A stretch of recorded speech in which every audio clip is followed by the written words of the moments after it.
الذين آمنوا اتقوا الله حق مسلمون يا أيها الناس اتقوا ربكم الذي خلقكم من نفس واحدة وخلق منها زوجها وبث منهما رجالا كثيرا ونساء واتقوا الله الذي تساءلون به والأرحام إن الله كان عليكم رقيبا يا أيها الذين آمنوا اتقوا الله وقولوا قولا سديدا يصلح لكم أعمالكم ويغفر لكم ذنوبكم ومن يطع الله ورسوله فقد فاز فوزا عظيما أما بعد فإن خير الحديث كتاب الله وخير الهدي هدي محمد صلى الله عليه وسلم وشر الأمور محدثاتها وكل محدثة بدعة وكل بدعة ضلالة وكل ضلالة في النار فأعوذ بالله من الشيطان الرجيم بسم الله الرحمن الرحيم وما خلقنا السماوات والأرض وما بينهما لاعبين الآخرين মহান রব্বুল আলামিনের শুকরিয়া আদায় করি যে রব্বুল আলামিন আমাদেরকে প্রতি জুমার দিনের ন্যায় আজকে পবিত্র জুমার দিন আল্লাহ তাআলা আমাদেরকে তার পবিত্রতম ঘরে একত্রিত হয়ে তার বাণীর কথা শোনার, রাসূল সাল্লাল্লাহু আলাইহি সাল্লামের কিছু কথা শোনার তৌফিক দান করেছেন। আমরা শুকরিয়া আদায় করি আলহামদুলিল্লাহ। অতঃপর দরুদ সালাম বর্ষিত হোক আমাদের প্রিয় হাবিব, প্রিয় নবী আহমদ মুস্তাফা মুহাম্মদ মুস্তাফা, যার আদর্শ আমাদের আদর্শ, সে নবীর প্রতি দরুদ পড়ে সাল্লাল্লাহু আলাইহি ওয়াসাল্লাম। অতঃপর সম্মানিত উপস্থিতি, যে বিষয়ে আপনাদের সামনে কথা বলবো সেটা হলো যে লিমাযা খালাকানাল্লাহ ওয়া হাদাফু খালকুল ইনসান। আল্লাহ তাআলা আমাদেরকে কেন সৃষ্টি করেছেন, সৃষ্টির উদ্দেশ্য কি? আসমান, জমিন, মানব জাতি, এই দুনিয়ার সব কিছু সৃষ্টির উদ্দেশ্য কি, আর আমাদের উদ্দেশ্য কি? কেন সৃষ্টি করেছেন আর আমরা কোন দিকে আছি? আল্লাহ তাআলার হাদাফের বা আল্লাহ তাআলার যে লক্ষ্য ছিল, সেই লক্ষ্যে বা সেই উদ্দেশ্যে আমরা কতটুকু আছি, সেই লাইনে ইনশাআল্লাহ সংক্ষিপ্ত কথাবার্তা বলবো। আল্লাহ তাআলা বলেন সূরা দুখানের 38 নম্বর আয়াতে, ওমা খালাকনাস সামাওয়াতি ওয়াল আরদা ওমা বাইনাহুমা লাঈবিন। যে আমি আসমান এবং জমিন, যেটা আমরা দৃশ্যমান দেখতে পাই, যে আকাশ এবং জমিন, এবং এই আকাশ এবং জমিনের মাঝখানে, আসমান এবং জমিনের মধ্যবর্তীতে যা কিছু আমি সৃষ্টি করেছি, লাঈবিন, সেটা মানে খেলার ছলে আমি সৃষ্টি করি নাই। আল্লাহ তাআলা বলতেছে যে আসমান জমিন এর উভয়ের, এই আসমান জমিনের মাঝে যা কিছু আমি সৃষ্টি করেছি, এগুলো কি খেলার ছলে, তামাশার ছলে কি আমি সৃষ্টি করি নাই। সূরা অন্য জায়গায় আবার বলেন সূরা সাদের 27 নম্বর আয়াতে, যে ওমা খালাকনাস সামাআ ওয়াল আরদা ওমা বাইনাহুমা বাতিলা, যে আসমান এবং জমিন আমি সৃষ্টি করেছি, ওমা বাইনাহুমা বাতিলা, এবং এর মাঝে যা কিছু আছে অনর্থক আমি সৃষ্টি করিনি। মানে উদ্দেশ্যহীনভাবে আমি কি করি নাই, সৃষ্টি করি নাই। তার মানে এর পিছনে, সৃষ্টি করার পিছনে একটা কি আছে, হাদাফ আছে, একটা লক্ষ্য আছে, একটা এইম আছে, একটা উদ্দেশ্য আছে। তারপরে আরও স্পষ্টভাবে সূরা মুমিনুনের 115 নম্বর আয়াত আল্লাহ তাআলা বলেন যে আমাদেরকে উদ্দেশ্য করে বলেন যে ফাহাসিবতুম আন্নামা খালাকনাকুম আবাসা, তোমরা কি মনে করো যে আমি তোমাদেরকে অনর্থক, আবাসা মানে অনর্থক, এমনিতেই, যে এমনিতে আমি তোমাদেরকে সৃষ্টি করেছি, অনর্থক সৃষ্টি করেছি। ও আন্নাকুম ইলাইনা লা তুরজাউন, তোমরা কি আমার দিকে আবার ফিরে আসবে না? তার মানে আল্লাহ তাআলা আমাদেরকে সৃষ্টি করে দুনিয়াতে পাঠিয়েছেন, মৃত্যুর পরে আবার আমরা কার কাছে চলে যাব? মানে আল্লাহ তাআলা আবার আমাদেরকে পুনরায় সৃষ্টি করবেন। যেভাবে তিনি নতুনভাবে সৃষ্টি করেছেন, যে পুনরায় সৃষ্টি করে আল্লাহ তাআলার কাছে অতি কি সহজ। কাজেই আল্লাহ তাআলা আমাদেরকে স্মরণ করে দিচ্ছেন, তোমাদেরকে আমি এমনিতে সৃষ্টি করি নাই, অবশ্যই তোমার আমার কাছে আবার কি ফিরে আসতে হবে। এরপরে সূরা কিয়ামার 26 নম্বর আয়াতে বলেন যে আয়াহসাবুল ইনসানু আইয়ুতরাকা সুদা, মানুষ কি মনে করে আইয়ুতরাকা সুদা, যে তাকে ছেড়ে দেওয়া হবে? তার মানে এমনিতেই সৃষ্টি করে নাই। আবার তিনি বলতেছে যে মানুষকে ধারণা করে, যে মনে করে তাকে ছেড়ে দেওয়া হবে, তিনি ছাড় দেন, কিন্তু ছাড়বেন না, ছেড়ে দেবেন না। হয়তো দুনিয়াতে আমাদেরকে মানে আমাদের খেয়াল তামাশা মতো, মন মতনে, ইচ্ছা মতনে আমরা চলাফেরা করতে পারতেছি, কিন্তু তিনি আমাদেরকে ছেড়ে দিবেন না। এটাই তিনি বলেন যে মানুষকে মনে করে তাকে এমনিতেই ছেড়ে দেওয়া হবে, এমনিতেই তিনি আমাদেরকে ছেড়ে দিবেন না। সুতরাং কেউ যদি প্রশ্ন করে যে কেন আমাদেরকে এই দুনিয়াতে আল্লাহ তাআলা পাঠাইলেন, কেনই বা আমাদেরকে সৃষ্টি করলেন, এর হাদফটা কি, এর উদ্দেশ্যটা কি, যেই উদ্দেশ্য যদি আমরা জানতে পারি, তাহলে সেই পথে আমাদের কি করা উচিত, কাজ করা উচিত, প্রচেষ্টা করা উচিত, সেই পথে আমাদের কি চলা উচিত। বিশাল বড় একটা প্রশ্ন।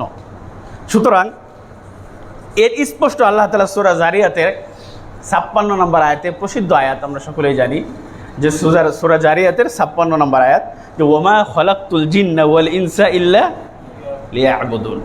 সবাই আমরা জানি যে এতগুলো কথার পরে তিনি অন্য এই আয়াতে বলতেছে যে আমি মানুষ এবং জিন, মানুষের আগে কাকে সৃষ্টি করছি, জিনকে। তো ওমা খলাকতুল ইনসা ওয়াল জিন্না ইল্লা লিয়াবুদুন, মানুষ এবং জিনকে আমি সৃষ্টি করছি যাতে তারা আমার কি করে, ইবাদত করে।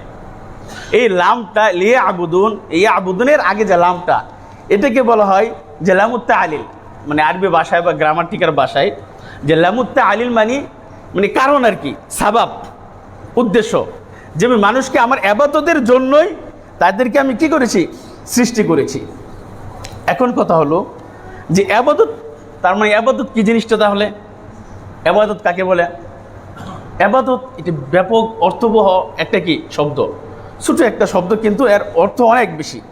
যেমন ইবাদত হলো স্বেচ্ছায় এবং নিজের ইচ্ছায় আল্লাহর আনুগত্য করা।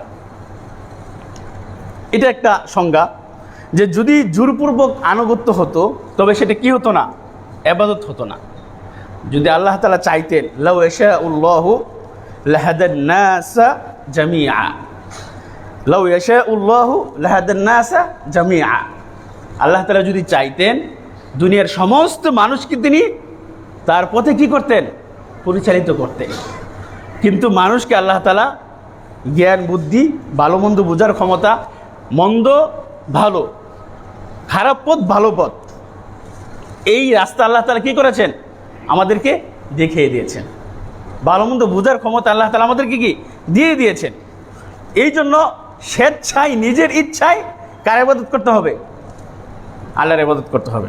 যেমন শাইখুল ইসলাম ইবনে তাইমিয়া রাহিমাহুল্লাহ, তিনি ইবাদতের সংজ্ঞা দিতে গিয়ে তিনি বলেন যে ইসমুন জামিউন, ইবাদত এমন একটা শব্দের নাম, এমন একটা শব্দ যে লিকুল্লি মা ইউহিব্বুহুল্লাহু ওয়া ইয়ারদাহু, যে আল্লাহ তাআলা পছন্দ করেন, ভালোবাসেন, মিনাল আকওয়ালি ওয়াল আমালি, মানুষের কথা কাজ, মানে আমরা যে কথাই বলি না কেন, যে কথাই বলি, যে কাজই আমরা করি না কেন, আল্লাহ তাআলা এর মধ্যে কি আছে, পছন্দ আছে, সন্তুষ্টি আছে, আল্লাহ তাআলার রাজি খুশি আছে। আল বাতিনা ওয়াজ যাহিরা, সেটা প্রকাশ্য হতে পারে, অপ্রকাশ্য হতে পারে। আল্লাহর ভয়, জান্নাতের আশা, জাহান্নামের ভয়, মুহাব্বত, আল্লাহর ভালোবাসা, এগুলো কি দেখা যায় না অন্তরের বিষয়? এগুলো অন্তরের বিষয়। কাজে প্রকাশ্য অপ্রকাশ্য কথা কাজ যা আমরা বলি না কেন, যেটার মধ্যে আল্লাহ তাআলার ভালোবাসা আছে, সন্তুষ্টি আছে, সেটাই কি ইবাদত। তাহলে আমরা ইবাদত সম্পর্কে মোটামুটি একটা জানলাম। স্বাভাবিকভাবে আমরা বলতে পারি যে আল্লাহ তাআলার আদেশকে কি করা, বাস্তবায়ন করা, এবং তার নিষেধ থেকে কি করা, বিরত থাকা। ঠিক আছে, মোটামুটি একটা ব্যাপক অর্থবহ। যেমন এর মধ্যে হতে পারে সালাত, সিয়াম, যাকাত, হজ, আমাদের যে চলাফেরা আছে, ব্যবসা বাণিজ্য, কথাবার্তা, মানুষের সাথে আচার আচরণ, বিবাহ শাদী, সব কিছু কি এটার মধ্যে কি চলে আসে, ইবাদতের মধ্যে চলে আসে। দেখেন, আমরা কি কখনো চিন্তা করি যে আমার এই যে জীবনটা, আমার এই জীবনটা সম্পূর্ণ আল্লাহ তাআলার জন্য, যে আল্লাহ আমাকে সৃষ্টি করেছেন, আমার জীবন মরণ সম্পূর্ণ কি তার জন্য। এইভাবে কি আমরা কখনো চিন্তা করি? সূরা আনআমে আল্লাহ তাআলা বলেন যে কুল ইন্না সলাতি ওয়া নুসুকি ওয়া মাহইয়ায়া ওয়া মামাতি লিল্লাহি রাব্বিল আলামিন। আল্লাহ তাআলা বলেন, আপনি বলে দিন যে আমার সালাত, আমার কুরবানি, আমার জীবন আমার মরণ লিল্লাহি রব্বিল আলামিন, এই বিশ্ব জগতের প্রতিপালকের জন্যই আমার জীবন, আমার মরণ, আমার ইবাদত, আমার সালাত, সিয়াম, যাকাত, হজ যা কিছু আছে না কেন একমাত্র কার জন্য? আল্লাহ তাআলার জন্য। এটা আল্লাহ তাআলা কি আমাদেরকে বলে দিয়েছেন যে লা শারীকা লাহু ওয়া বিযালিকা উমিরতু ওয়া আনা আউয়ালুল মুসলিমিন, যার কোনো কি নাই, শরীক নেই, এবং আমাকে আদেশ করা হয়েছে যে আমি একমাত্র কি প্রথম মুসলিম। যাই হোক, দেখেন তাহলে আমরা ইবাদত, আল্লাহ তাআলার উদ্দেশ্যটা আমরা জানলাম, এবং উদ্দেশ্য হলো ইবাদত করা। ইবাদত আমরা জানলাম কোরআন থেকে, হাদিসে আল্লাহ রাসূল সাল্লাল্লাহু আলাইহি ওয়াসাল্লাম সম্পর্কে বলেন। দেখেন মুআয বিন জাবাল, প্রসিদ্ধ সাহাবী, তিনি রাসূলের পিছনে, রাসূলের গাধার পিছনে বা বাহনের পিছনে বসা ছিলেন। তখন মুআয বিন জাবালকে আল্লাহ রাসূল সাল্লাল্লাহু আলাইহি ওয়াসাল্লাম উদ্দেশ্য করে বলেন, ইয়া মুআয হাল তাদরি মা হাক্কুল্লাহি আলা ইবাদি, হে মুআয তুমি কি জানো যে বান্দার উপরে, মানে আমাদের উপরে, যে বান্দার উপরে আল্লাহর হক কি এবং আল্লাহর উপরে বান্দার হক কি? তখন মুআয বিন জাবাল বলেন যে আল্লাহু ওয়া রাসূলুহু আ'লাম, আল্লাহ এবং তার রাসূল কি জানেন? ভালো জানেন, আমি জানি না। তখন আল্লাহ রাসূল বললেন যে হাক্কুল্লাহি আলাল ইবাদি আই ইয়াবুদুহু ওয়া লা ইউশরিকু বিহি শাইআ, যে বান্দার উপরে আল্লাহর হক হলো তারা কি করবে? তার ইবাদত করবে। কার ইবাদত করবে? আল্লাহর ইবাদত করবে। এটা হলো আমাদের উপর কি হক, আল্লাহর হক, এবং তার সাথে কাউকে কি করবে না? শরীক করবে না। তারপরে আল্লাহ রাসূল আবার বলেন যে হাক্কুল ইবাদি আলাল্লাহি, এবং আল্লাহর উপরে বান্দার হক হলো যে আল্লাহ ইউআযিবা মান লা ইউশরিকু বিহি শাইআ, যদি তারা আল্লাহর ইবাদত করে, তার সাথে কাউকে শরীক না করে, তিনি তাকে কি করবেন না? শাস্তি দিবেন না, তিনি আযাবে সম্মুখীন করবেন না, জাহান্নামের আগুনে পোড়াবেন না। আমাদেরকে স্পষ্টভাবে কি তিনি বলে দিয়েছেন। তাহলে আমরা যে জ্ঞান অর্জন করি এটা হলো ইল্লাহ, এটা হলো মাধ্যম, মানে আপনার যে হাদাফ, উদ্দেশ্য, ইবাদত করার মাধ্যম হলো কি জ্ঞান অর্জন করা। জ্ঞান অর্জন করলে আমি আমার আসল উদ্দেশ্যে, আসল লক্ষ্যে, আসল স্থানে আমি কি করতে পারবো? পৌঁছতে পারবো। এটা হলো, দেখেন যদি আমরা আমল না করি, শুধু এলেম আছে কিন্তু আমল নাই, এই এলেমের কোনো মূল্য আছে? নাই। এলেমের হিসাব হবে, কিন্তু মূলত হিসাব হবে কিসে? আপনার আমল। আমল কি করছেন? আপনার পরকালের যে আসল পাথেয় সেটা কি? সেটা এলেম না আমল? আমল। আমল না থাকলে আপনার কিছুই নাই। দুনিয়াতে যত কিছুই থাকুক না কেন, যদি পরকালে আপনার সাথে আমল না থাকে, আপনার কিছুই নেই, আপনি একা। আর যদি আমল থাকে, আপনার কি সাথে কিছু আছে, সম্বল আছে, এটা আমরা কি বুঝতে পারবো। আল্লাহ তাআলা বলেন মান আমিলা সালিহান মিন যাকারিন আও উনসা ওয়া হুয়া মুমিনুন ফালানুহইয়ান্নাহু হায়াতান তাইয়্যিবা, যে সৎ আমল করে, যে নারী এবং পুরুষের মধ্য থেকে যে সৎ কাজ করে, সৎ আমল করে মুমিন অবস্থায়, ফালানুহইয়ান্নাহু হায়াতান তাইয়্যিবা, তাকে আমি কি করব? উত্তম জীবন তাকে আমি দান করব, তাকে সুখী স্বাচ্ছন্দ্যময় একটা কি জীবন তাকে আমি দান করব। আল্লাহ তাআলা বলেন ইবাদত করার প্রতি তিনি কোরআনের অনেক জায়গায় বলেছেন, যেমন ইয়া আইয়ুহাল্লাযীনা আমানু রুকউ ওয়াসজুদু ওয়া'বুদু রাব্বাকুম ওয়াফআলুল খায়রা লাআল্লাকুম তুফলিহুন, হে ঈমানদারেরা তোমরা রুকু করো, সিজদা করো, ওয়া'বুদু রাব্বাকুম, তোমরা তোমার রবের কি করো? ইবাদত করো, ওয়াফআলুল খায়রা, এবং বেশি বেশি ভালো কাজ করো, কল্যাণমুখী কাজ করো, লাআল্লাকুম তুফলিহুন, তাহলে তোমরা কি হইতে পারবে? সফল কাম হইতে পারবে। তাহলে আমাদের এই যে রুকু সিজদা মানে কি? সালাত আদায় করা। মানুষ ঈমান আনার পরে যে প্রথম কাজ কোনটা? সালাত আদায় করা। কিন্তু আমরা কয়জনে 5 ওয়াক্ত সালাত ঠিক মতন আদায় করি? কয়জনে আমরা 5 ওয়াক্ত সালাত ঠিক মতন আদায় করি? আমরা একটু চিন্তা করি, আমার ফ্যামিলিতে কয়জন আদায় করে? সুতরাং সালাতের প্রতি আমাদের উৎসাহিত হওয়া উচিত। এরপরে তিনি ইবাদত করাও, ইবাদতের কথা বলেছেন। এরপরে তিনি বলেন যে নিষেধ করেছেন ইয়া আইয়ুহাল্লাযীনা আমানু লা তাত্তাখিযুল ইয়াহুদা ওয়ান নাসারা আউলিয়া, যে তোমরা ইহুদ এবং নাসারাদেরকে বন্ধুরূপে কি করিও না? গ্রহণ করিও না। বা'দুহুম আউলিয়া ও বা'দ, তারা একে অপরের বন্ধু। ওয়া মান ইয়াতাওয়াল্লাহুম মিনকুম ফাইন্নাহু মিনহুম, যদি কেউ তাদের সাথে বন্ধুত্ব তাদের এই প্রদর্শন করে, তাহলে সে যেন তাদেরই একজন, তাদের মধ্যে কি সে একজন। অন্য জায়গায় এরকম আরও বলেছেন ইয়া আইয়ুহাল্লাযীনা আমানু লা তাত্তাখিযু আদুওয়ি ওয়া আদুওয়াকুম, আমার শত্রু এবং তোমাদের শত্রু। ইহুদ নাসারা অমুসলিম তারা কি আমাদের বন্ধু? লক্ষ লক্ষ মুসলমানদেরকে তারা কিভাবে হত্যা করতেছে, মুসলমানদের হককে তারা কিভাবে নষ্ট করতেছে, তা আমরা তো দেখি। তাহলে তারা আমাদের বন্ধু না, আমার শত্রু তোমাদের শত্রুদেরকে কি করে না, বন্ধুরূপে গ্রহণ করিও না। আউলিয়া তুলকুনা ইলাইহিম বিল মাওয়াদ্দা, দেখেন আল্লাহ তাআলা বলেন যে তোমরা কি তাদের প্রতি বন্ধুত্বের বার্তা, মানে বন্ধুত্বের বার্তাকে তোমরা প্রকাশ করো, মানে প্রেরণ করো, তাদের সাথে আমাদের সম্পর্ক বা তাদের প্রতি মহাব্বত, তাদের প্রতি আন্তরিকতা, এটিকে তোমরা মানে প্রদর্শন করো, এটিকে প্রকাশ করো, এটিকে তাদের কাছে পৌঁছিয়ে দাও। তার মানে এটি কি করা যাবে না। এরকমভাবে আল্লাহ তাআলা আরও বলেন, ইয়া আইয়ুহাল্লাযীনা আমানু লা তাতাওয়াল্লাউ কওমান গাদিবাল্লাহু আলাইহিম, হে ঈমানদারেরা, যাদের প্রতি আল্লাহ তাআলা রাগান্বিত হয়েছেন, যাদের প্রতি তিনি অসন্তুষ্ট, তাদের সাথে তোমরা কি করিও না, বন্ধুত্ব স্থাপন করিও না। আর আমরা মানে অভিশপ্ত ফিফা 2026 এটা কি শেষ হয়ে গেল, এটা অভিশপ্ত বলা যেতে পারে। যে কিছুদিন আগে যে দেখেন বিশ্বকাপ শেষ হইল, কি তাদের প্রতি আমাদের বাংলাদেশের মেয়েরা কি মেসির সাথে এক দিনের জন্য, এক ঘন্টার জন্য বিবাহ করার জন্য হাজার হাজার মেয়ে কি প্রস্তুত, এক ঘন্টার জন্য মেসিকে বিয়ে করবে? নাউযুবিল্লাহ। আপনারা মিডিয়াতে দেখেন এগুলা। আর মেসিকে আব্বা আব্বা বলে, তারপর মেসির জন্য মায়া কান্না করে, নেইমারের জন্য মায়া কান্না করে, ব্রাজিল, আর্জেন্টিনা যে যার সাপোর্ট করে। কি হয়ে গেল আমাদের বাংলাদেশে? এই যে তাদের প্রতি আন্তরিকতা, ভালোবাসা, এটার মাধ্যমে আমার ইমানের কোনো উপকারিতা আছে নাকি? আমার মুসলিম বিশ্বের জন্য, আমার মুসলিম জাতির জন্য, আমার দেশের জন্য, আমার পরিবারের জন্য বিন্দু পরিমাণ কোনো উপকার আছে? তাদের প্রতি আন্তরিকতা, লক্ষ লক্ষ টাকা, আপনার গরু কি আর্জেন্টিনা জিতলে গরু খাওয়াবে, এক একজনে এক একটা জার্সি পরে লক্ষ লক্ষ টাকা ব্যয় করে কি গায়ের জার্সি পরে খেলা দেখতে যাচ্ছি, কোটি কোটি টাকা খরচ করে খেলা দেখতে যাচ্ছি। এই যে তাদের মানে আন্তরিকতা, আপনি জানেন না যে আমি একটা রিপোর্ট বের করছি আমার মানে মোটামুটি কয়েকটা দেশ সম্পর্কে, যে তার মধ্যে বাংলাদেশ আছে একদম টপ লেভেলে। বাংলাদেশে এই 2026 সালে মিডিয়াতে যেগুলো আসছে, প্রায় 14 জন লোক মারা গেছে, 100 জন লোক আহত হয়েছে শুধু এই খেলা কেন্দ্রিক।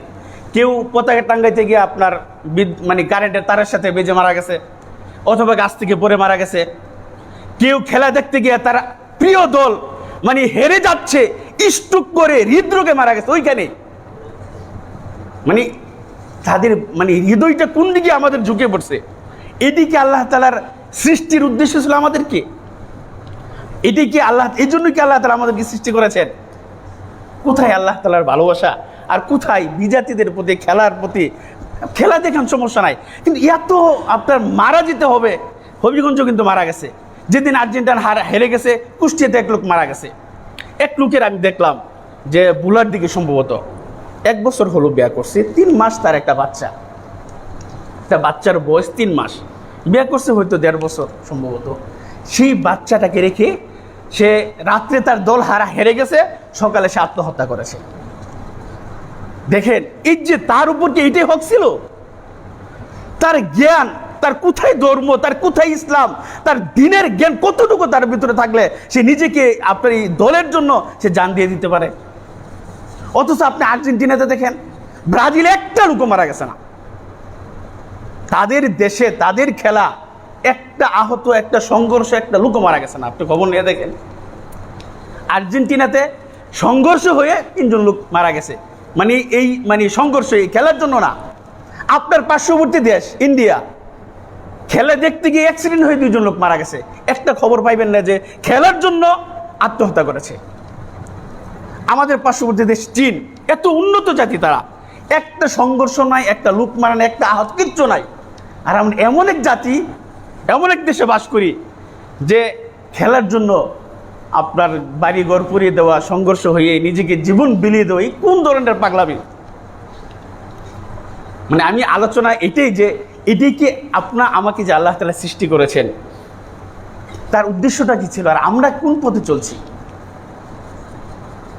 এই দুনিয়া, আসমান জমিন, আল্লাহ তাআলা আপনাকে তো সম্মান দিয়েছে। দুনিয়াতে আমরা বলি যে 18,000 মাখলুকাত, যদিও কথাটা ঠিক না, অগণিত মাখলুকাতের মধ্যে আল্লাহ তাআলা আপনাকে সম্মানিত করেছেন। আর আপনি আপনার জীবনটাকে কোন পথে ব্যয় করতেছেন? আপনার সময়টাকে, এই মূল্যবান সময়টাকে আপনি কোথায় কাজে লাগাচ্ছেন? তাহলে আল্লাহর সৃষ্টির হাদাফের মধ্যে কি আমরা আছি, নাকি আমরা দূরে সরে গেছি? আস্তাগফিরুল্লাহ। আল্লাহ তাআলা আমাদেরকে এগুলো বোঝার তৌফিক দান করুক। আল্লাহ তাআলা আমাদেরকে হেফাজত করুক। সামনে থেকে যেন এই ধরনের কোনো ঘটনা না ঘটে, এগুলো আমাদের বোঝা দরকার। আমাদের এগুলো থেকে কি দূরে আসা দরকার। আল্লাহ তাআলা বলেন, দেখেন সূরা বনি ইসরাঈলের ৭০ নম্বর আয়াতে বলেন, তো ওয়ালাকাদ কাররামনা বানি আদম, আমি বনি আদমকে সম্মানিত করেছি। এই জন্য সম্মানিত করেছি আমি। আমার পথ ছেড়ে দিয়ে তুমি অন্য পথে চলবা, অন্যের ইবাদত করবা, এই জন্য সৃষ্টি করেছি না। তোমাদেরকে আমি দিয়েছি, আল্লাহ তাআলা বলেন যে ফিল বাররি ওয়াল হামালনাহুম ফিল বাররি ওয়াল বাহরি, জলে স্থলে বাহন দিয়েছি। ওয়া রাযাকনাহুম মিনাত তাইয়্যিবাত, তোমাদেরকে সম্মানজনক পবিত্র খাবার দিয়েছি, যে খাবার আমরা খাই। কোনো পশু জিন জাতি দুনিয়াতে যত সৃষ্টি জগৎ আছে, কেউ মানুষের মতো কেউ খাবার খায়? বরং মানুষের জন্য দুনিয়া সবকিছু আল্লাহ তাআলা কি অনুগত করে দিয়েছেন, মানুষের কল্যাণের জন্য সবকিছু সৃষ্টি করেছেন। এত কিছু আমি তোমাদেরকে দিলাম। ওয়াফাদ্দাল্লাহুম আলা কাসীরিম মিম্মান খলাকনা তাফদীলা, আমার যত সৃষ্টি আছে সব কিছুর উপর আমি তোমাদেরকে কি করেছি? মর্যাদা দিয়েছি, সম্মান দিয়েছি, ইজ্জত দিয়েছি। এই জন্য কাজেই আল্লাহ তাআলা যে হাদাফ ছিল, যে লক্ষ্য ছিল আমাদেরকে সৃষ্টি করার, সেই লক্ষ্যের মধ্যে আমরা কয়জনে আছি, এটা আমাদের ফিকির করা দরকার, চিন্তা করা দরকার। আল্লাহ তাআলা বলেন, ইয়া আইয়ুহাল ইনসান মা গররাকা বিরব্বিকাল কারীম, সমস্ত মানব মণ্ডলীকে উদ্দেশ্য করে বলেন যে আল্লাহ তোমার রব থেকে কোন জিনিস তোমাকে ধোঁকা দিয়েছে, কোন জিনিস তোমাকে বিভ্রান্ত করেছে। আলাম নাজআল লাহু আইনাইন, তিনি অন্য জায়গায় বলেন যে আমি তোমাদেরকে দুটি চক্ষু দেই নাই, ওয়া লিসানা ওয়া শাফাতাইন, ঠোঁট জিহ্বা আমি কি দেই নাই, ওয়া হাদাইনাহু নাজতাইন, দুটি পথকে আমি তোমাদেরকে দেখাই নাই। কাজেই দুটি পথ আল্লাহ তাআলা আমাকে আপনাকে দেখাই দিয়েছেন, ভালো পথ, মন্দ পথ। জোর করে আল্লাহ তাআলা আপনাকে আমাকে তার ইবাদত করাবেন না। যদি করাইতে চাইতেন তিনি করাইতে পারেন, কিন্তু জোর করে জোরপূর্বক আপনাকে তার পথে নিয়ে যাবেন না। কিন্তু তার পথে যাওয়ার এবং খারাপ পথ সেটা বোঝার ক্ষমতা, জ্ঞান আপনাকে দিয়ে দিয়েছেন। আপনি বাছাই করবেন যে আপনি কোন পথে যাবেন। আপনার সময়টাকে, আপনার জীবনটাকে, আপনার যৌবনটাকে আপনি কোন পথে ব্যয় করবেন, আপনার সম্পদটাকে আপনি কোন পথে ব্যয় করবেন, সেটা কি ক্ষমতা আল্লাহ তাআলা আপনাকে বোঝার দিয়েছেন। সম্মানিত উপস্থিতি, দেখেন কিমাতুল ইনসান, মানুষের মূল্য সেটা কিসের মধ্যে? তার রবের ইবাদতের মধ্যে।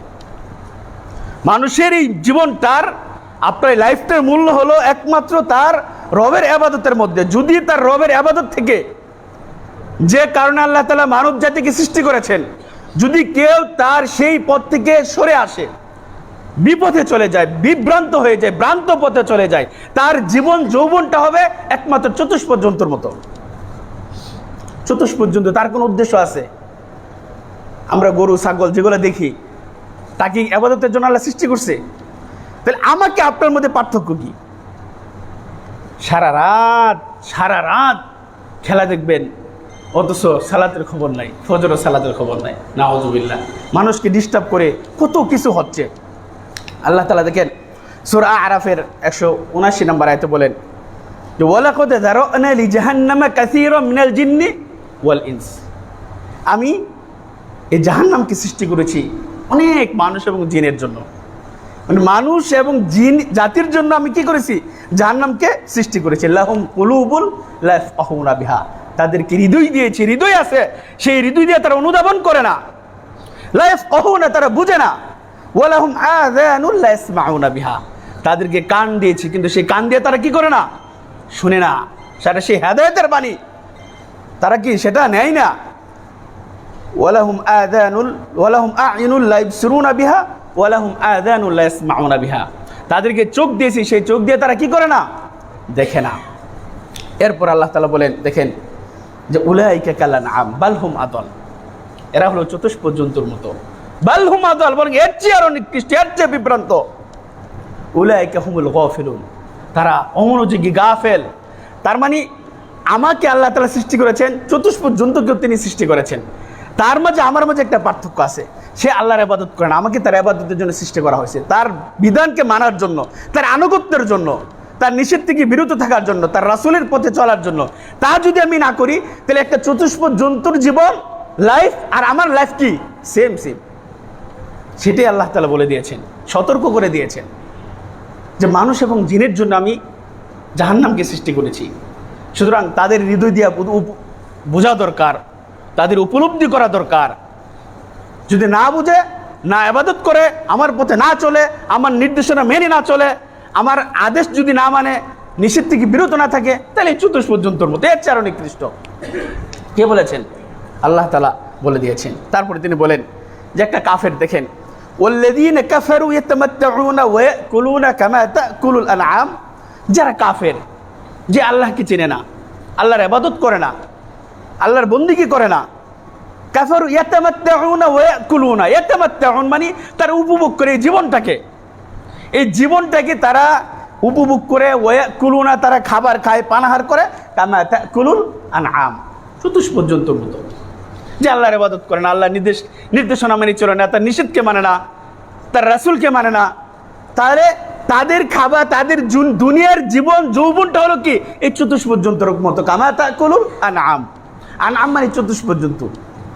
তাহলে তাদের জীবনটা, একটা কাফের জীবন আর একটা চতুষ্পদ জন্তুর জীবন কি সেম সেম। ওয়ান নারু মাসওয়াল লাহুম, আর তাদের জন্য জাহান্নামই ঠিক আছে। তাদের স্থানটা কোথায়? জাহান্নামই তাদের জন্য কি উপযুক্ত ঠিকানা। তাহলে যেটা বললাম যে আমাকে আপনাকে এই দুনিয়ার মানব জাতিকে আল্লাহ তাআলা সৃষ্টি করেছেন তার ইবাদতের জন্য। তার ইবাদতের মধ্যে থাকায় আপনার মূল্য আছে, আপনি মানুষ হিসেবে আপনার মূল্য আছে দুনিয়াতে পরকালে। আর তার ইবাদত থেকে যখন আপনি দূরে সরে যাবেন, আপনার কোনো মূল্য নাই, বিন্দু মাত্র কি আপনার রবের কাছে আপনার কোনো কি নাই, বিন্দু মাত্র মূল্য নাই। সুতরাং যে আল্লাহ তাআলার কাছে, যে রব আমাকে সৃষ্টি করেছেন, তার কাছে যেন আমার মূল্য থাকে, সেই হিসেবে আমাকে, আপনাকে, আমার পরিবারকে, সকলকে কি চলা দরকার। প্রত্যেকটা মানুষকে কি প্রশ্নের সম্মুখীন হইতে হবে না? আল্লাহ তাআলা কি পরীক্ষা করবেন না? অবশ্যই পরীক্ষা করবেন, অবশ্যই তিনি আমাদেরকে পরীক্ষা করবেন। তিনি বলেন, হুয়াল্লাযী খালাকাস সামাওয়াতি ওয়াল আরদা ফি সিত্তাতি আইয়াম ওয়া কানা আরশুহু আলাল মা লিয়াবলুয়াকুম আইয়ুকুম আহসানু আমালা। আসমান এবং জমিন তিনি 6 দিনে সৃষ্টি করেছেন এবং তার আরশটা আছে কিসের উপরে? পানির উপরে। এরপর তিনি বলেন লিয়াবলুয়াকুম আইয়ুকুম আহসানু আমালা, তিনি তোমাদের কি পরীক্ষা করবেন কে কর্মের দিক দিয়ে, আমলের দিক দিয়া তোমাদের মধ্যে উত্তম। তার মধ্যে কি মানে কর্মের দিক দিয়ে, আমলের দিক দিয়ে, সৎ কাজের দিক দিয়া তোমাদের মধ্যে কে ভালো, কে শ্রেষ্ঠ, কে উত্তম, এটা আমি তোমাদের মধ্যে কি করবেন? পরীক্ষা করবো। সূরা মুলকের 2 নম্বর আয়াতে আল্লাহ তাআলা বলেন যে আল্লাযী খালাকাল মাউতা ওয়াল হায়াতা লিয়াবলুয়াকুম আইয়ুকুম আহসানু আমালা। এই জীবন এবং মরণ আল্লাহ তাআলা সৃষ্টি করেছেন, তিনি তোমাদেরকে কি করবেন? পরীক্ষা করবেন। তো দুনিয়ার পরীক্ষা তো আমরা পাশ করতে পারি, সমস্যা নেই। দুনিয়ার পরীক্ষা পাশ করা যায় না?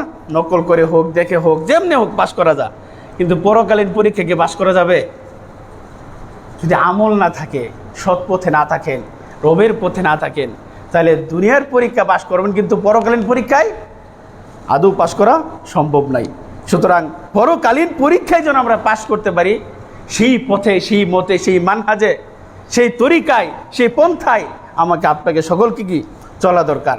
যদি না চলি, তাহলে কি আল্লাহ তাআলার কাছে কি আমরা অবশ্যই কি ধরা খাবো। দেখেন, আল্লাহ তাআলার কাছে আমরা সবাই মুখাপেক্ষী, নাকি আল্লাহ তাআলা আমাদের মুখাপেক্ষী? আমরা সবাই আল্লাহ তাআলার মুখাপেক্ষী। তিনি বলেন যে ইয়া আইয়ুহান নাস আনতুমুল ফুকারা ইলাল্লাহ, হে মানব মণ্ডলী, তোমরা আল্লাহ তাআলার দিকে কি মুখাপেক্ষী। আল্লাহু হুয়াল গনিয়ুল হামিদ, তিনি অমুখাপেক্ষী। সুতরাং যে রবের দিকে আমরা মুখাপেক্ষী, সেই রবের পথে যেন আমরা চলে, কাফেরদের মতো যেন জীবনযাপন আমরা না করি। যেটা বলতেছিলাম যে আমার ইমানের মূল্য আছে, আমার সময়ের মূল্য আছে, আমার ইসলামের মূল্য আছে। সুতরাং এই মূল্যবান সময়টাকে, মূল্যবান জীবনটাকে আপনি কি বেপথে কখনো কি কাফেরদের মতো আপনার জীবনটাকে চলাফেরায় লাগাবেন না। যে ইবাদত করে না, যার জীবনটা হলো শুধু কি, যার জীবনটা হলো কি শুধু খাওয়া দাওয়া, মানে জীবনকে উপভোগ করা, এছাড়া তার কোনো কিনা হাদাফ নাই, এটা হলো একটা কাফেরের জীবন। সে যখন অসুস্থ হয়, সে ওষুধ খেয়ে ভালো হয়ে যায়। কিন্তু আপনি যখন অসুস্থ হন, ওষুধও খান, আবার কাকে ডাকেন? আল্লাহ তাআলাকে ডাকেন, আল্লাহ আমাকে সুস্থ করে দাও।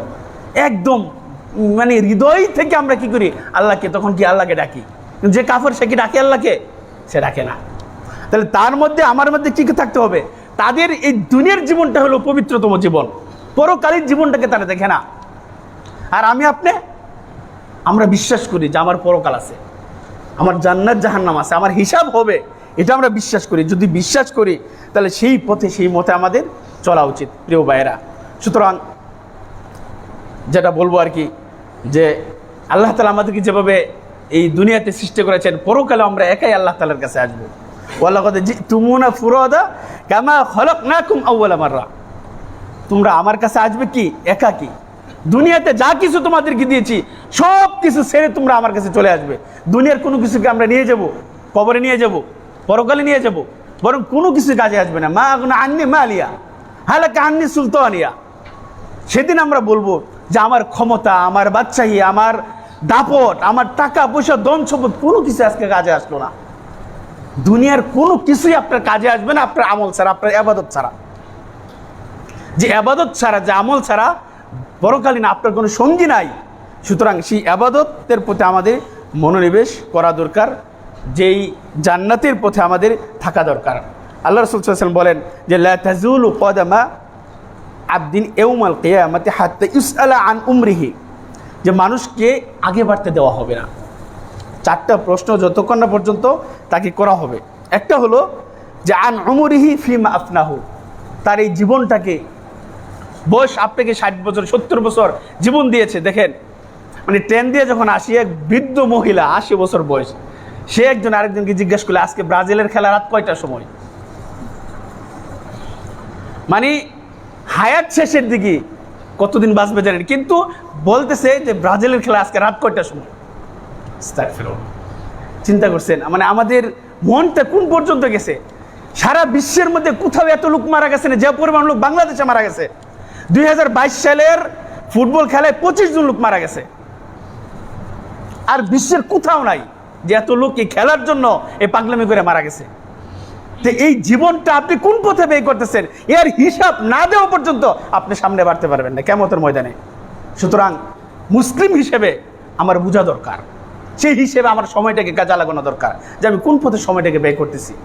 যে কাফের, তার কোনো হাদাফ নাই, তার কোনো লক্ষ্য নাই, একটা চতুষ্পদ যুদ্ধ, তার কোনো লক্ষ্য নাই। কিন্তু আপনি মুসলিম হিসেবে আপনার একটা হাদাফ আছে, আপনার একটা লক্ষ্য আছে, আপনার সৃষ্টির একটা উদ্দেশ্য আছে।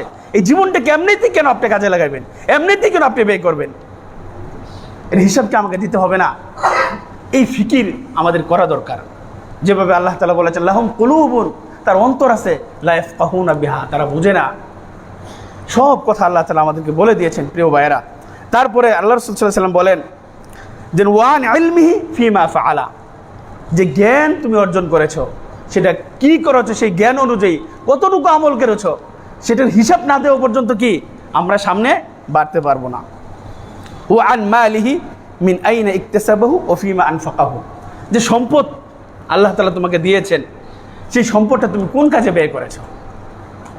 লক্ষ লক্ষ টাকা আমরা বেপথে অন্যায়ভাবে ব্যয় করি, অথচ এই টাকাটা যদি আমি ভালো পথে ব্যয় করি, সেটা দুনিয়ারও কাজে লাগবে, পরকালীন আপনার কী লাগবে, কাজে লাগবে। প্রিয় ভাইয়েরা, সর্বশেষ হলো ওয়ান জিসমিহি ফিমা আবলাহু, আপনার এই দেহটা, এই বডিটা যে আল্লাহ তাআলা দিয়েছে, আপনার হাত দিয়ে কি করতেছেন, চোখ দিয়ে কি দেখতেছেন, কান দিয়ে কি শুনতেছেন, পাও দিয়ে কোথায় যাচ্ছেন, এই প্রত্যেকটা অঙ্গ প্রত্যঙ্গের হিসাব আপনাকে গিয়ে দিয়ে তারপর সামনে বাড়তে হবে। কিয়ামতের ময়দানটা এই দুনিয়ার মতো হবে না, দুনিয়ার লাইফস্টাইলের মতো হবে না, দুনিয়ার জিজ্ঞাসার মতো হবে না, দুনিয়ার পরীক্ষার মতো হবে না। সুতরাং সেই পরকালীন প্রস্তুতিটা আমরা যেন ভুলে না যাই, নিজের জীবনটাকে আমরা যেন ধ্বংস করে না দিই। আল্লাহ তাআলা বলেন ওয়ালা তুলকু বিআইদিকুম ইলাত তাহলুকা, ওয়ালা তুলকু বিআইদিকুম, তোমরা তোমাদের নিজেদেরকে ধ্বংসের দিকে ঠেলে দিও না। আর আমরা কি জীবন দিয়ে দিচ্ছি খেলার জন্য। আস্তাগফিরুল্লাহ, মানে আফসোস লাগে আসলে ভাই বোনদের জন্য, যে তাদের মানে দিনী জ্ঞান যদি না থাকে তাহলে কোন পর্যায়ে যেতে পারে। আপনি দেখেন ওয়ালা তুলকু বিআইদিকুম ইলাত তাহলুকা, তোমার ধ্বংস, অন্যের ধ্বংস, তোমার নিজের ক্ষতি, অন্যের ক্ষতি হবে না এমন কোনো কাজ তুমি কি কখনো করিও না, সেই দিকে তুমি যাইও না, সেই পথে তুমি কি চলবে না। এটা আল্লাহ তাআলা আমাদেরকে কি বলে দিয়েছেন। সুতরাং সর্বশেষ যেটা বলবো, যা লুজু ইলাল্লাহ, আমাদের আশ্রয়, আমাদের প্রত্যাবর্তন একমাত্র কার দিকে? আল্লাহ তাআলার দিকে। সেটা যেন আমরা ভুলে না যাই, যে আমার জীবন, আমার মরণ, আমার যৌবন, আমার সময়, আমার সম্পদ সব কিছু যেন একমাত্র কার জন্য হয়? আল্লাহ তাআলার জন্য হয়। এটা যেন আমরা ভুলে না যাই। একটা কাফেরের জীবন আর আমার জীবনের মধ্যে পার্থক্য আছে। যে নিয়ামত আল্লাহ তাআলা আমাদেরকে দিয়েছেন, সেই নিয়ামত যেন আমরা কখনো ভুলে না যাই। দেখেন ফেরাউন সারা জীবন সে তার রবের কি করছে? নাফরমানি করছে না? সে যখন দুনিয়াতে ছিল, দেখেন অভিশপ্ত ফেরাউন সচ্ছল অবস্থায়, ভালো অবস্থায় সে বলছে কি? ফাকাল আনা রব্বুকুমুল আ'লা। সে যখন তার অবস্থা ভালো ছিল, দাপট ছিল, ক্ষমতা ছিল, শক্তি ছিল, সে বলছে আনা রব্বুকুমুল আ'লা, আমি তোমাদের মধ্যে কি সবচেয়ে উচ্চ রব, তোমাদের প্রতিপালক, আমি শ্রেষ্ঠ রব, মানে আমার উপরে কেউ নাই। দেখেন এরপরে আল্লাহ তাআলা বলেন যে মা আলিমতু লাকুম মিন ইলাহিন গায়রি। তিনি অন্য সূরা কাসাসের 38 নম্বর আয়াতে বলেন যে মা আলিমতু লাকুম মিন ইলাহিন গায়রি, যে আমি জানি না, আমার জানা নাই যে আমি ছাড়া আরো কোনো ইলাহা আছে। কে বলছে? ফেরাউন। যে আমার জানা নাই যে আমি ব্যতীত আরো কোনো কি আছে দুনিয়াতে? ইলাহ আছে, কোনো আল্লাহ আছে, কোনো রব আছে। তার মানে আমি সর্বোচ্চ ব্যক্তি, সর্বোচ্চ ক্ষমতার অধিকারী কি? আমি একমাত্র ফেরাউন। সেটা কি বলেছিল। কিন্তু যখন আল্লাহ তাআলার গজব, আল্লাহ তাআলার শাস্তি যখন তার কাছে চলে আসলো চতুর্দিক দিয়ে, আমরা সকলে জানি যখন সে পানির মধ্যে হাবুডুবু খাচ্ছে, তাকে বাঁচানোর জন্য তার সৈন্যবাহিনী কোনো কাজে আসতেছে না, ওইগুলো ডুবতেছে। তার সম্পদ, তার কোনো কিছু যখন কাজে আসতো না, যখন সে তার ধ্বংস টের পেল, বুঝতে পারলো, তখন সে বলল কি? আমানতু আন্নাহু লা ইলাহা ইল্লাল্লাযী আমানাত বিহি বানু ইসরাঈল। তখন সে বলল যে আমানতু, আমি ঈমান আনলাম। যখন সে কি মারা যাচ্ছে, যখন সে হাবুডাবু খেতে খেতে মারা যাচ্ছে, তখন সে বলে আমি কার উপর ঈমান আনলাম? বনি ইসরাঈল যার উপর ঈমান আনছে, যিনি ছাড়া সত্য কোনো ইলাহ নাই, মাবুদ নাই। এখন সে বলতেছে, আর আগে বলছে কি? যে আমি ইলাহ, আমি ছাড়া আর কোনো ইলাহ আছে এটা আমি জানি না। আর যখন তার মৃত্যু সজ্জায়, তখন তো বলে কি? যে বনি ইসরাঈলের যে ইলাহ, সেই ইলার উপর আমি কি করলাম? আমানতু, আমি ঈমান আনলাম। সুতরাং যখন শেষ পরিণতি হবে, তখন হাজারো তওবা করে আমাদের কি আসবে না? কাজে আসবে না। যখন কাজে আসবে তখন যেন আমরা আল্লাহকে চিনতে পারি। ও আনা মিনাল মুসলিমিন। ফেরাউন বলতেছে আমি মুসলমান, আমি আল্লাহর উপর আনুগত্য স্বীকার করলাম, আমি আত্মসমর্পণ করলাম, আমি আল্লাহর উপর ঈমান আনলাম। যখন মৃত্যু সজ্জায় যখন সেই কথা বলল, তখন আল্লাহ তাআলা বলেন আল আন, এখন সারা জীবন তুই নাফরমানি করলে, সারা জীবন আমার বিরোধিতা করলে, তোর কাছে কত নিদর্শন আমি পাঠাইলাম, কোনো কথাই তুই শুনলে না। আর এখন মৃত্যু সজ্জায় তুই বলতেছিস আমি আল্লাহ তোমার উপর কি আনলাম? ঈমান আনলাম। আল্লাহ তাআলা বলেন আল আন ওয়াকাদ আসাইতা ক্বাবলু ওয়া কুনতা মিনাল মুফসিদিন। তুমি কি করেছো? নাফরমানি করেছো, অমান্য করেছো, বিরোধিতা করেছো, এবং জমিনের মধ্যে অশান্তি সৃষ্টি করেছো, বিশৃঙ্খলা সৃষ্টি করেছো। সুতরাং এখন ঈমান এনে কিছুই লাভ হবে না। তবে আল্লাহ তাআলা বলেন ফাল ইয়াউমা নুনাজ্জিকা বিবাদানিকা, আমি তোমার বডিটাকে কি করব? তোমাকে বডিটাকে রেখে দেব, লিতাকুনা লিমান খালফাকা আয়া ওয়া ইন্না কাসীরাম মিনান নাসি আন আয়াতিনা লাগাফিলুন। তোমার পরবর্তীতে যারা আসবে তাদের জন্য নিদর্শন স্বরূপ, যেন তুই ফেরাউন তোকে দেখে যেন আর 10টা মানুষ বুঝতে পারে যে এই নাফরমানি করার কারণে, বিরোধিতা করার কারণে, আল্লাহর ইবাদত থেকে দূরে থাকার কারণে তোর এই পরিণতি হয়েছে। আমারও এই পরিণতি কি হতে পারে যদি আমি আল্লাহর ইবাদত না করি, আমার সময়টাকে, আমার যৌবনটাকে, যদি আমার সম্পদটাকে অযথা ব্যয় করি, আমারও এই পরিণতি ফেরানোর মতো কি হতে পারে। কখন কার মৃত্যু চলে আসে আমরা কেউ জানি না, কেউ আমরা জানি না। সুতরাং আমার আপনার মৃত্যুটা যেন উত্তম পন্থায় হয়, ভালো পন্থা হয়, ঈমানের সাথে হয়। আমার সময়, আমার যৌবন, আমার টাকা পয়সা সব কিছু যেন একমাত্র আল্লাহর পথে হয়, আল্লাহর জন্য হয়। এটাই হলো আমার শেষ কথা। আল্লাহ তাআলা আমাকে আপনাকে সকলকে তার পথে থাকার, ঈমানের উপর অবিচল থাকার, তার আদেশ নিষেধ মেনে চলার যেন তৌফিক দান করে আল্লাহ آمين. بارك الله لي ولكم في القرآن العظيم ونفعني وإياكم بما فيه من الآيات والذكر الحكيم. الحمد لله حمدا كثيرا طيبا مباركا فيه، وأشهد أن لا إله إلا الله وحده لا شريك له، وأشهد أن محمدا عبده ورسوله.